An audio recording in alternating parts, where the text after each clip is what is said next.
to. Be able to. Be able to is the same as can. You can use them both. I can swim. I'm able to swim.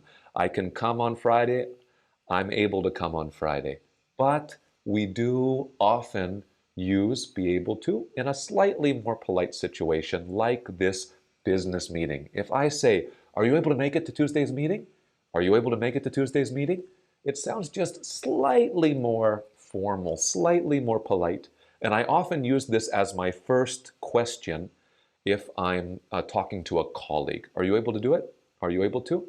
But then, of course, I respond. I can reply. Oh yeah, I can do it. I can help. I'm able to help. That's okay too. Or this one. Are you able to help me on Tuesday? Yeah, I can help you on Tuesday. Right? Also, just a little more polite, but both are okay.